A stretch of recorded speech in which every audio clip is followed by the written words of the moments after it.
8장 말씀을 볼 때마다 생각나는 기억이 하나가 있습니다. 어릴 적 아버지와 함께 이소룡이 주연한 정무문이라고 하는 그런 영화를 본 적이 있습니다. 이소룡이 일본인들이 운영하는 도장에 가서 수십 명의 고단자를 무찌르면서 그 무도장을 완전히 접수하는 그런 내용의 영화였죠.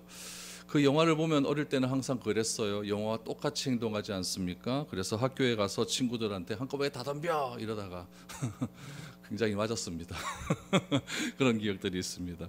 여러분, 혼자서 많은 사람과 싸워서 이기는 것은 쉽지는 않지만 일대 다수의 싸움에서 이긴다면 그거 참 놀라운 일 아니겠습니까?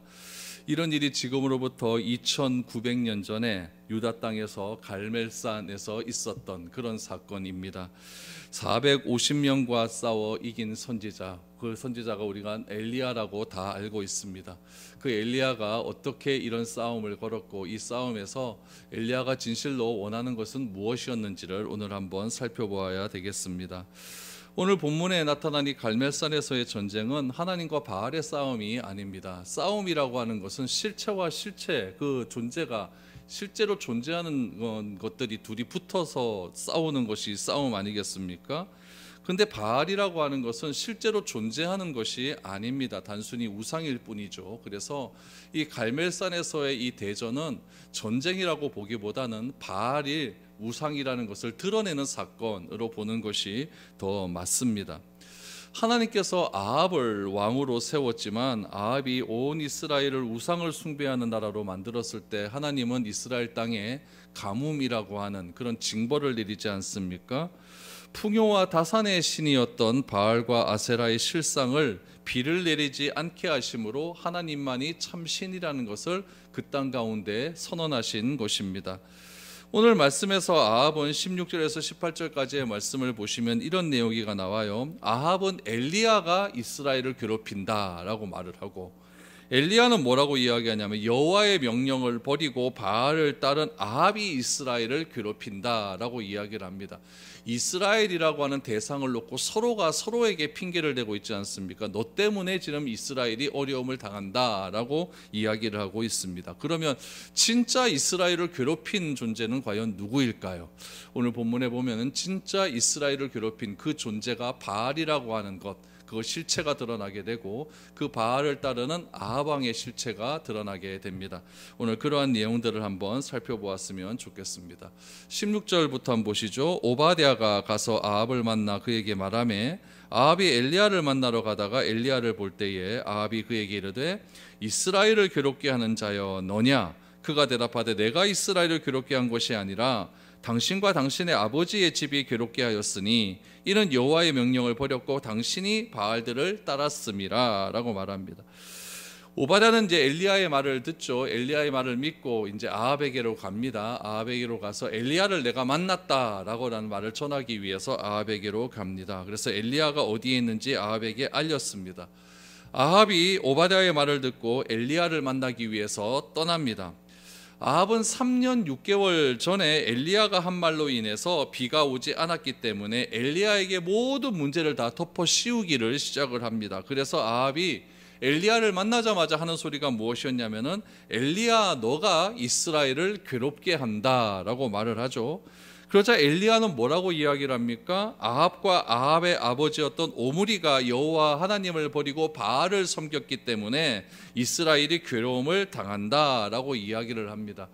여러분, 정확한 진단이 엘리야에게서 나오고 있죠. 엘리야의 진단은 무엇이냐? 가뭄의 원인은 어디에 있느냐? 오바댜가 오므리 가문에서 여호와 하나님을 버리고 바알을 섬겼기 때문에 이렇게 가뭄이 일어났다라고 하는 진단을 내리기 시작을 합니다. 여기서 여러분, 아합이 가지고 있었던 그런 생각들을 좀 우리가 기억을 해야 됩니다. 아합은 바알을 섬겼습니다. 바알이 우리에게 비를 주고 또 우리에게 풍요를 준다라고 생각을 했죠. 그런데 어느 날 엘리야가 찾아와서 아합에게 이제는 하나님이 명령할 때까지 이 땅 가운데 이슬과 비가 내리지 않겠다라고 말을 합니다. 그리고 진짜 3년 6개월 동안 비가 오지는 않습니다. 그러니 아합이 생각하기에 어떤 생각이 드냐면은 이스라엘이 당하는 고통은 모두 다 엘리야 때문이다라고 하는 생각에 사로잡혀 있었던 것이죠. 그런 것들이 하루 이틀 지나면서 한 달, 두 달 지나고 1년, 2년, 3년이 지나면서 아합의 마음 가운데에는 엘리야를 향한 증오와 원망과 앙심이 더욱더 커져갈 수밖에 없는 그런 상황이었죠. 엘리야가 이런 말만 하지 않았다고 한다면 자기가 정치하고 자기가 나라를 다스리는데 조금도 부족함이 없었다라고 생각을 하고 있었는데, 어느 날 갑자기 엘리야가 나타나서 땅의 하늘에서 비가 내리지 않겠다라고 하는 그 말한 이후로부터 비가 진짜 내리지 않게 되니까 모든 원인을 누구에게 돌리느냐? 엘리야에게 돌렸다는 것이죠. 여기서 알 수 있는 것은 악인의 특징을 알 수가 있는 겁니다. 악인의 특징 중 하나는 무엇이냐? 모든 일에 남의 탓을 한다라는 것이죠. 이것이 죄인의 특징입니다. 이 남의 탓하는 것은요, 창세기에서부터 나옵니다. 창세기 3장 12절에 보니까 아담이 이르되 하나님이 주셔서 나와 함께 있게 하신 여자 그가 그 나무 열매를 내게 주었으므로 내가 먹었나이다 라고 말합니다. 죄를 범한 이후에 아담이 한 이야기는 무엇이냐면은 모든 그 책임을 하와와 하나님께로 돌려버립니다. 바리새인은 어땠습니까? 바리새인과 종교 지도자들은 모든 문제가 예수님께 있다라고 생각했기 때문에 예수님을 십자가에 못 박아 죽인 것입니다. 그러나 예수님의 생각은 어떻습니까? 예수님은 세상의 모든 잘못을 자기 자신이 책임진다라고 하는 그런 마음으로 십자가를 지셨다라는 이야기죠. 여기서 사람의 인품이 나오게 되는 것입니다. 인품을 가늠하는 중요한 기준은 바로 책임감에 있다라는 이야기죠. 아합은 모든 문제의 원인을 자신에게서 찾는 신앙적 자세가 없었기 때문에 누구에게로 책임을 돌렸느냐? 모든 문제가 바로 너 때문이다, 엘리야 당신 때문이다 라고 책임을 돌려버린 것이죠. 그러나 엘리야는 아합과 오므리 왕조에게서 그 책임의 문제를 찾는데, 그것은 남을 핑계하는 것이 아니라 하나님의 관점으로 보았을 때 이 문제의 해결점이 바로 하나님에게 있다라는 것을 분명하게 이야기하고 있는 것이죠. 그래서 엘리야는 진단이 무엇이냐? 너희가 하나님을 믿지 않았기 때문에 그렇다, 바알을 섬겼기 때문에 그렇다. 그러므로 어떻게 해야 되느냐? 처방을 내려야 된다는 거죠. 그 처방이 무엇이냐? 19절에서 20절까지의 말씀입니다. 너희가 믿는 바알의 실상을 밝혀야 된다라는 이야기죠. 19절을 보십시오. 그런즉 사람을 보내 온 이스라엘과 이스벨의 상에서 먹는 바알 선지자 450명과 아세라 선지자 400명을 갈멜산으로 모아 내게로 나오게 하소서. 아합이 이에 이스라엘의 모든 자손에게로 사람을 보내 선지자들을 갈멜산으로 모으니라 라고 말합니다. 엘리야가 진단에 대한 처방은 무엇이었느냐? 아합의 진단이 잘못되었기 때문에 엘리야의 진단이 맞다라는 이야기죠. 아합은 엘리야에게서 문제를 찾았고, 엘리야는 아합의 가문이 바알을 숭배하기 때문에 비가 오지 않았다, 하나님을 버렸기 때문에 그렇다라고 이야기를 합니다. 여러분, 아합의 진단이 잘못된 것은 어디에 있느냐? 우리의 진단이 잘못된 것도 똑같은 이유입니다. 그것은 무엇이냐면은 그 문제 안에서 문제를 해결하려고 할 때 여러분 진단이 잘못되어집니다. 문제 안에서는요, 절대로 그 문제가 보이지 않습니다. 그 문제를 보기 위해서는 그 문제 밖에 나가서 봐야 돼요. 그래서 어떤 단체에서 문제가 있다라고 한다면 그 안에서 문제가 해결하려면 절대로 문제 해결점이 나오지 않습니다. 그래서 외부 기관에 감사를 두지 않습니까? 밖에서 이 안의 문제를 한번 내려다 봐라, 객관적으로 내려다 봐라 라는 이야기죠. 여러분, 장기 두고 바둑 둘 때 여러분 누가 제일 그 길을 잘합니까? 훈수 두는 사람이 제일 잘하는 거예요. 그러니까 밖에서 문제를 바라봐야 그 문제가 정확하게 보인다는 이야기죠. 아합은 안에서 문제를 찾는 거예요. 안에서. 어떻게 안에서 찾느냐? 엘리야 너 때문이다 라는 이야기죠. 그러나 엘리야는 어디서 찾는? 밖에서 객관적으로 그 사건을 왜 비가 내리지 않았는가에서 나오는 거죠. 그것은 하나님을 버렸기 때문이다 라고 말을 하고 있는 것이죠. 그래서 엘리야가 문제의 원인을 분명하게 진단할 수 있는 것은 하나님께서 말씀하셨기 때문에도 맞는 것이고, 엘리야가 밖에서 객관적으로 그 문제에 대한 진단을 내렸기 때문이다라는 이야기죠. 그래서 아합과 이스라엘 백성에게 이스라엘을 괴롭게 한 자가 누구인지를 정확하게 밝힐 필요가 있었다는 것입니다. 그것을 밝히는 것이 바로 갈멜살 대첩이다라는 겁니다. 엘리야는 이 문제의 핵심을 정확하게 밝히기 위해서 아합에게 이야기합니다. 바알 선지자 450명과 아세라 선지자 400명을 데리고 오라, 갈멜산으로 모이게 해라라고 이야기를 하죠. 갈멜산에서 누가 진정한 신인지, 이스라엘을 괴롭게 한 원인이 어디 있는지를 분명하게 밝혀보자라고 이야기를 합니다. 아합은 엘리야의 제단에 순순히 응했고 엘리야의 요청대로 이스라엘 각 사람들에게 사람들을 보내어서 바알 선지자들을 모으기를 시작을 합니다. 여러분, 여기서 재미있는 사실이 나와요. 왕이 누구죠? 아합입니다. 그러면 왕이 명령을 내려야 되는데 실질적으로 여기서 명령을 내리는 사람은 누굽니까? 엘리야가 내리고, 엘리야의 명령에 따라 순응하며 따라가는 사람은 누굽니까? 아합이 따라가고 있는 거예요. 그러니까 이게 지금 전세가 점점 역전되었다는 것을 알 수가 있다라는 이야기죠. 그럼 왜 하필이면 갈멜산에서 모이자고 했을까? 거기에는 이유가 있습니다. 여러분, 지중해가 이스라엘의 서쪽 해안에 있거든요. 지중해 해안 저 서북쪽 끝쪽으로 올라가면은 두로와 시돈이라고 하는 곳이 있어요. 여러분, 우리나라도 동쪽 끝에 보면은 이렇게 똑 튀어나온 곳이 있지 않습니까? 호미곶이라고 하잖아요. 그 호미곶이 있듯이 이스라엘도 저쪽 지중해에서부터 해서 이렇게 쭉 내려오다가 우리나라 호미곶처럼 똑 튀어나온 곳이 있어요. 그 튀어나온 곳이 무엇이냐면은 갈멜 지역이라고 이야기해요. 그 갈멜 지역에 무엇이 있냐면 이 갈멜산이 있습니다. 그럼 왜 이곳인가? 갈멜산이 있는 이 갈멜 지역은요, 과거에 솔로몬이요 갈릴리 지역 20성읍을요 두로왕 히랍에게 준 적이 있어요. 왜 줬냐면은 두로왕 히랍이 솔로몬이 성전 지을 때 나무하고 인력들을 많이 보내줬거든요. 그래서 그거에 대한 보상으로 갈릴리 지역 20성읍을 보냈는데 그 20성읍 중에 하나가 이 갈멜 지역입니다. 우리 열왕기상 9장 11절 말씀을 한번 보시죠.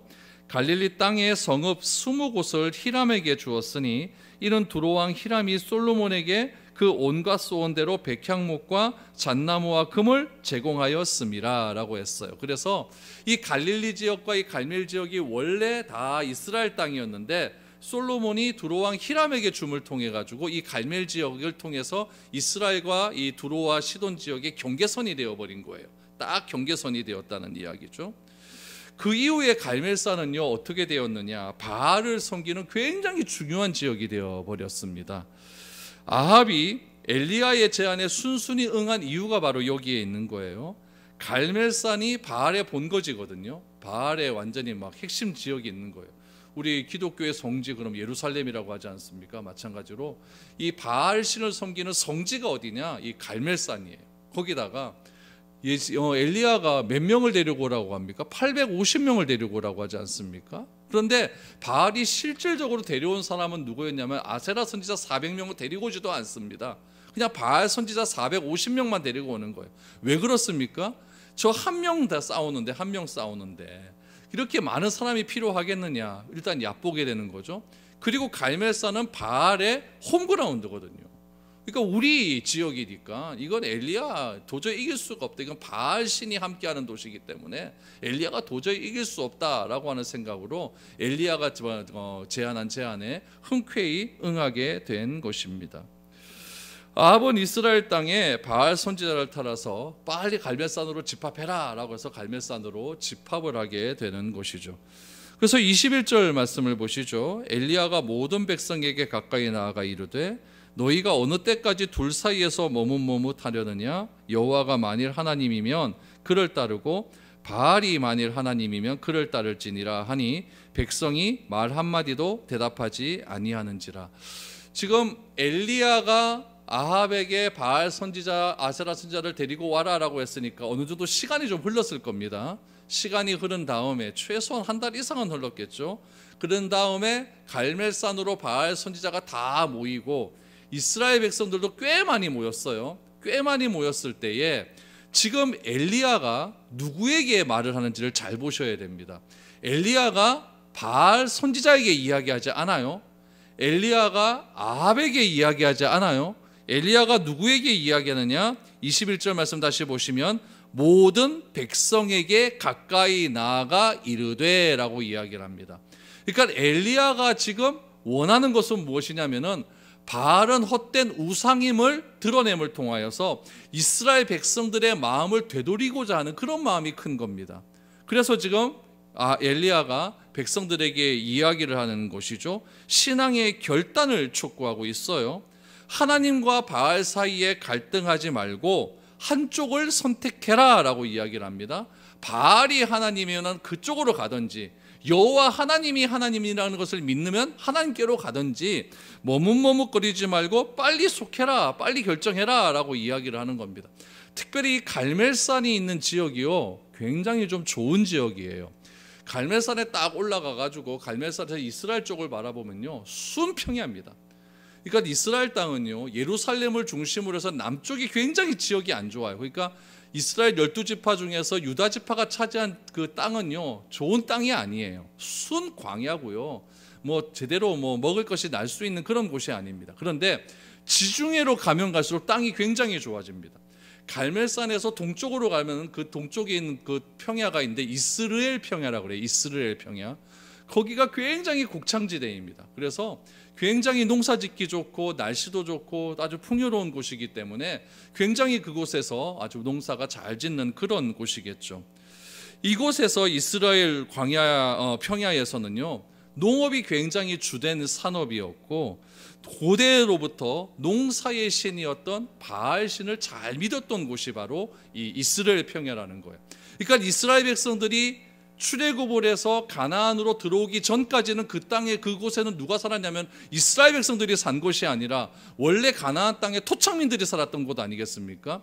그 토착민들이 이스라엘 평야에서 살았을 때에 누구를 믿었느냐? 이스라엘 평야에서 농사를 지어야 되니까 농사의 신이었던 바알 신을 숭배하며 살았다는 이야기죠. 그러다가 이스라엘 민족이 가나안 땅에 들어옵니다. 들어와서 그들을 막 쫓아내기 시작해요. 여리고 정복전쟁, 가나안 땅 정복전쟁이 시작되지 않습니까? 시작됐는데 이스라엘은 광야에서 농사를 지어본 적이 한 번도 없어요. 조상 대대로 애굽에서 그냥 그 노예로 살았기 때문에 하루하루 그냥 주는 것만 먹었지 농사를 지어본 적이 없습니다. 근데 가나안으로 들어와서는 이스라엘 백성들이 농사를 지어야 되거든요. 농사를 지을 줄 알아요, 몰라요? 전혀 몰라요. 그러니까 어떻게 해야 되느냐? 이 이스라엘 땅에서, 이스라엘 평지에서 예전부터 살았던 토착민들의 농업 기술을 배워야 된다는 이야기죠. 그럼 그들은 어떻게 그 농사를 지었는지를 가만히 보는 거죠. 가만히 보니까 이른 비와 늦은 비를 내리기 전에 항상 바알 신께 제사를 드리고 아세라 신에게 제사를 드려서 그 제사 드림을 통해서 농사를 얻어서 풍요로운 그런 수확물을 얻는다는 것을 이스라엘 민족들이 보고 배우는 겁니다. 그럼 먹고 살기 위해서는 누구를 믿어야 되는 거예요? 바알 신을 믿는 것이고, 우리를 애굽 땅에서 구원해내신 그 하나님은 누굽니까? 여호와 하나님이고. 그러니까 이스라엘 사람들이 아예 하나님을 버린 게 아니라는 이야기죠. 어떻게 했느냐? 먹고 사는 문제는 바알 신에게 맡겨버리고, 그 다음에 내가 구원받고 내가 평안하게 사는 일은 하나님께 맡겨버리고 양다리를 걸치고 있었다라는 이야기를, 양다리를 걸치고 있었어요. 그러니까 지금 이스라엘 백성들이 오늘 엘리야가 이야기하지 않습니까? 지금 갈멜산에서 딱 보니까 이스라엘 평야가 쫙 펼쳐집니다. 거기에서 뭐라고 이야기하느냐? 그 평야를 바라보면서 하나님을 믿든지 바알 신을 믿든지 둘 중에 하나 선택해라 라고 이야기를 하는 거예요. 근데 이스라엘 백성들이 그걸 선택을 못하는 거예요. 왜 선택을 못합니까? 하나님은 농사의 신이 아니라고 생각하기 때문에 그런 거예요. 먹고 사는 문제는 하나님이 우리에게 해결해 주시는 것이 아니라 먹고 사는 문제는 누가 해결해 준다? 바알이 해결해 준다라고 생각하기 때문에 지금 굉장히 힘들어하고 있는 것이죠. 이런 상황에서, 이런 상황을 너무나 잘 아는 엘리야가 바알과 하나님 사이에서 머뭇머뭇거리지 말라라고 이야기를 합니다. 여러분, 여기서 머뭇머뭇거리다라고 하는 히브리어 동사가 재미가 있어요. 이 머뭇머뭇거리다라고 하는 히브리어 파시흐라고 이야기하는데, 이 파시흐라고 하는 동사의 뜻이 뭐냐면요, 다리가 온전하지 못해 절다라는 뜻이에요. 쩔뚝쩔뚝거린다라는 뜻이에요. 그러니까 여러분, 이 머뭇거리다라고 하는 이 동사가 여러분 26절 말씀해 보니까 뭐라고 나오냐면은 뛰놀더라. 26절 말씀해 보면은 그 이제 바알 선지자들이 막 뛰어서 노는 장면이 나오지 않습니까? 뛰놀더라라고 하는 말이 나오는데, 이 뛰놀더라라고 번역된 것도 여러분 머뭇머뭇거리다라고 하는 히브리어 동사 피시흐를 사용했어요. 그러니까 지금 이스라엘 백성들이 하나님을 선택하지도 못하고 바알을 선택하지도 못하고 머뭇머뭇거리는 장면이 무엇이다? 절뚝절뚝 거리는 것과 같은 거예요. 지금 바알 선지자가 바알 선지자께 바알 신에게 제사를 드리면서 막 춤추는 것이 아름다운 춤이 아니라 절뚝절뚝 거리면서 뛰어노는 것 같은 그런 상황에서 지금 바알 신에게 제사를 드리고 있다라는 이야기죠. 지금 이런 상황이 펼쳐지고 있는 겁니다. 그러니까 왜 이스라엘 백성들이 하나님을 그렇게 잘 섬겼던 이스라엘 백성들이 가나안 땅에 들어와서는 바알신을 섬겼느냐? 왜 그렇습니까? 먹고 사는 문제가 딱 걸려 있기 때문에 그런 거예요. 우리도 그렇지 않습니까? 우리도 신앙생활 하다 보면 진짜 먹고 사는 문제가 걸리니까 이게 뭐 어쩔 수가 없습니다. 신앙생활이라는 게 좀 그렇지 않습니까? 이 먹고 사는 문제가 좀 해결돼야 신앙도 좀 잘 되고 그런 거지. 이게 딱 걸려보니까 아무것도 되지 않습니다. 뭐 이런 얘기를 제가 종종 듣는데, 이 먹고 사는 문제와 이 하나님이 있는 신앙이 딱 걸려버리니까 우리의 결단이 어떻게 됩니까? 머뭇머뭇거리는 거예요. 그러니까 백성들이 뭐라고 이야기를 하느냐? 여러분 21절 다시 보니까 맨 바탕 보니까 백성이 말 한마디도 대답하지 아니하는지라라고 이야기합니다. 뭐 때문에 그렇다고요? 먹고 사는 문제와 결려 있으니까. 먹고 사는 문제는 바알신이 우리에게 해결해 준다라고 하는 그런 마음이 가득했기 때문에 그렇다라는 이야기죠. 그래서 이제 엘리야가 머뭇머뭇거리는 그런 이스라엘 백성들을 향하여서 또 이야기를 합니다. 여러분 22절을 보세요. 또 엘리야가 또 누구에게 이야기합니까? 백성에게 이르되, 또 백성에게 이야기하는 거예요. 여호와의 선지자는 나만 홀로 남았으나 바알의 선지자는 450명이로다. 그런즉 송아지 둘을 우리에게 가져오게 하고 그들은 송아지 한 마디를 택하여 각을 떠서 나무 위에 놓고 불은 붙이지 말며 나도 송아지 한 마리를 잡아 나무 위에 놓은 불은 붙이지 않고 너희는 너희 신의 이름을 부르라. 나는 여호와의 이름을 부르니 이에 불로 응답하신 신 그가 하나님이니라. 백성이 다 대답하되 그 말이 옳도다 하니라. 엘리야가 바알의 선지자들에게 이르되 너희는 많으니 먼저 송아지 한 마리를 택하여 잡고 너희 신의 이름을 부르라. 그러나 불을 붙이지 말라. 여러분 여기서 우리가 기억해야 될 것은 엘리야가 22절에서 백성에게 얘기해 여호와의 선지자는 나만 홀로 남았다라고 이야기를 해요. 그런데 오바댜가 아합과 이세벨이 선지자들을 다 잡아 죽일 때 오바댜가 100명의 선지자를 50명씩 나눠서 그 가뭄 중에서도 동굴 속에서 숨겨놓았다고 하지 않습니까? 그러니까 실질적으로 100명의 선지자가 있기는 있어요. 있기는 있는데 왜 지금 엘리야가 나만 홀로 남았다라고 하는 것은 갈멜산에 지금 나만 홀로 남았다는 이야기예요. 이스라엘 전체에는 100명이 숨어 있습니다. 숨어 있는데 갈멜산에는 지금 나만 홀로 남아 있다라는 것을 강조하기 위한 것이죠. 아합이 엘리야에게는 바알 선지자가 아합에게 엘리야는 450명, 400명, 850명을 모으라고 했지만 바알 선지자 450명만 갈멜산에 모인 것은 엘리야 한 사람 상대하는데 굳이 뭐 800명까지 올 필요가 있느냐. 그래서 아주 얕봤기 때문에 450명만 딱 그렇게 데려온 겁니다. 엘리야가 대결 방식을 설명해요. 누구에게 이야기하는 겁니까? 이스라엘 백성에게 이야기하는 거예요. 송아지 2마리 가져다가 한 마리는 하나님의 제단에 놓고 한 마리는 바알 제단에 놓다. 그러나 제물에는 불을 붙이지 말라라고 이야기합니다. 그리고 각자 자기 신을 불러 불로 응답해서 제물을 태우고자라고 말을 합니다. 이 모든 과정이 누구와 대화한다고요? 지금 이스라엘 백성과 대화를 하는 거예요. 그들이 이렇게 하자라고 했더니 이스라엘 백성이 뭐라고 이야기합니까? 몇 절이냐면 24절 말씀을 보면은 백성이 다 대답하되 그 말이 옳도다라고 말하지 않습니까? 그러니까 머뭇머뭇거릴 때 바알을 택할 것이냐 하나님을 택할 것이냐 이 말을 했을 때는 머뭇머뭇거리면서 한마디도 하지 못하는 그런 백성들이 지금 엘리야가 나서서 그것을 내가 해결해 주겠다라고 하니까 그렇게 하겠다라고 이야기를 하는 거죠. 그러니까 내가 선택하기는 힘든 거예요. 내가 선택하기는 힘든데 엘리야 당신이 앞장서서 무엇인가 선택을 해주면 내가 따라가겠다라고 하는 굉장히 소극적인 자세를 보이고 있어요. 그러니까 이게 결단이라고 하는 것은 남이 한다고 해서 따라가는 것이 아니라 내가 결단하고 내가 신앙의 결단해서 내가 행동으로 옮겨야 되는데 우리의 결단은 무엇이냐? 저 사람이 하면 나도 따라하겠다라고 하는 그런 소극적인 태도가 굉장히 많은 거죠. 그러니까 이게 아무 말도 하지 못하고 머뭇머뭇거리고 말 한마디 하지 않겠다라고 하는 것은 지켜보겠다라고 하는 백성의 태도는요, 구경꾼의 태도였어요. 그런데 나중에 보면요 어떻게 되느냐, 여러분 18장 39절 말씀을 한번 보시죠. 18장 39절 말씀에 보면 이렇게 나와요. 이제 하나님의 제단에 불이 떨어졌죠. 그러니까 모든 백성이 보고 엎드려 말하되 여호와 그는 하나님이시로다, 여호와 그는 하나님이시로다 하니라고 말하죠.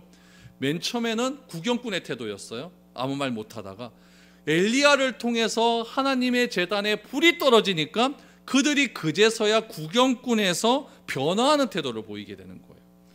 그러므로 이 대결은 결국 바알은 헛된 것임을 선언함을 통하여서 백성을 하나님께로 돌이키기 위한 엘리야의 처방이었다라는 것을 알 수가 있는 겁니다. 그냥 단순하게 엘리야와 아합 싸워서 아합 너 아니야 이 싸움이 아니라 진짜 신은 하나님이기 때문에 가짜 신이었던 바알에게 완전히 마음을 빼앗겨버리고 먹고 사는 문제를 빼앗겨버리는 그 이스라엘 백성들의 마음을 되돌아오게 하려고 하는 그런 엘리야의 마음들이 담겨져 있다라는 것을 알 수가 있는 것이죠. 우리가 읽었지만 26절 이하에 보면요, 바알 선지자들이 하루 종일 바알의 이름을 부르면서 불로 응답하기를 빌었지만 응답이 없습니다. 바알 선지자는요, 응답이 없는 제단 주위에서 춤을 추면서 바알의 응답을 기다렸어요. 정오까지 12시까지 응답이 없자 옆에 있던 엘리야가 조롱을 하죠. 바알이 묵상을 하고 있는지 잠깐 나간 것인지 혹은 잠들어 깨워야 하는 것이 아닌지 의문을 제기하면서 바알 선지자를 막 자극하기 시작을 합니다. 그러자 바알 선지자가 흥분해서 칼과 창을 가지고 자기의 온몸을 자해하기 시작을 합니다. 그러니까 선지자의 온몸에 피투성이가 된 거예요. 피투성이가 되면서 피에 막 유혈이 낭자한 상태에서 어떻게 뛰어놀다고 했죠. 똘뚝똘뚝거리면서 어찌할 바를 모르면서 그렇게 지금 제단에서 지금 자기 나름대로 지금 자기 신을 부르고 있는 것이죠. 온몸에 상처를 내면서 그렇게 했지만은 저녁까지 응답은 없었다라고 성경은 기록하고 있습니다. 여러분, 응답이 없다라는 것, 반응이 없다라고 하는 것은 무엇을 의미할까요? 존재하지 않는다라는 것을 의미하는 거예요. 제가 여러분들에게 뭐 연락을 하면 여러분 저한테 반응을 보일 것 아니겠습니까? 왜 반응을 보입니까? 계시니까 반응을 보이는 거죠. 바알에게 아무리 하루 종일 해도 응답이 없는 것은요, 그 바알 신이 존재하지 않기 때문에 그렇다라는 거죠. 살아있지 않다는 증거가 응답이 없다는 이야기입니다. 바알은 왜 응답이 없을까요? 인간이 만든 우상이기 때문에 어떠한 능력도 행하지 못한다는 허상이라는 사실이 여기서 증명이 된 것입니다. 그럼 비는 왜 내릴까요? 때가 되니까 내린 거지 바알이 준 것은 아니거든요. 응답과 반응이라는 것은요, 살아있는 존재만 취할 수 있는 태도입니다. 우리의 기도에 응답하시는 분은 살아계신 하나님밖에 없습니다. 그렇기 때문에 우리가 기도할 때마다 항상 기도의 대상을 부릅니다. 살아계신 하나님, 하나님 아버지. 우리가 하나님 아버지를 부르는 이유는 무엇이냐면은 기도의 대상이신 하나님은 살아있는 분이고 응답하시는 분이고 존재하시는 분이고 지금도 나와 함께 하신다는 그런 신앙의 고백이 있기 때문에 기도할 때마다 그분의 이름을 부르게 되는 것이죠. 하나님을 믿는 우리는 세상의 거짓된 것에 유혹되지 말아야 됩니다. 우리가 세상에서 자신 있게 살아갈 수 있는 근거는 우리의 탁월함에 있는 것이 아니라 하나님의 능력에 대한 확신이 있기 때문에 그렇습니다. 그러므로 내가 하나님을 자랑하고 선포할 수 있는 이유도 살아계신 하나님의 믿음 때문에 그렇습니다. 엘리야가 어떻게 이렇게 담대하게 선포할 수가 있습니까? 하나님의 살아계심을 믿기 때문에 그런 것 아니겠습니까? 내가 가진 지식이나 학식 또 영적인 능력마저도 세상에서 자랑할 수 있는 것이 아니라 바로 하나님이 우리의 자랑이 되어야 한다는 것을 오늘 말씀을 통해서 알 수가 있는 겁니다. 오늘날 우리가 살아가는 시대는요, 세속주의와 혼합주의가 팽배해진 시대 속에서 타협을 통해 신앙을 유지하려고 하는 그런 마음들이 너무나 많습니다. 이때도 타협을 통해서 신앙을 유지하려고 하지 않습니까? 먹고 사는 것은 바알, 우리를 구원하신 분은 하나님, 이렇게 이중적인 혼합주의적인 세속적인 그런 신앙을 가지고 머뭇머뭇거리면서 그렇게 살아가고 있지 않습니까? 그러나 우리는 세상의 타협을 통해서 신앙을 유지하는 곳에서 벗어나서 하나님을 선택하는데 전혀 갈등이 없기를 바랍니다. 하나님을 선택하는데 주저함이 없어야 됩니다. 머뭇머뭇거리지 마시기 바랍니다. 절뚝거리지 마시기를 바랍니다. 왜냐하면 하나님은 살아계시고 그 하나님이 나의 하나님이시기 때문에 그렇습니다. 오늘 말씀을 통해서 살아계신 하나님, 그 하나님만이 나를 온전히 자유하게 하신다. 누가 이스라엘을 괴롭게 했습니까? 바알신을 믿는 그 신앙이 이스라엘을 괴롭게 했던 것입니다. 이 사실을 기억하시고 항상 살아계신 하나님께 감사와 찬양을 드릴 수 있는 저와 여러분들의 삶이 될 수 있기를 축복드립니다.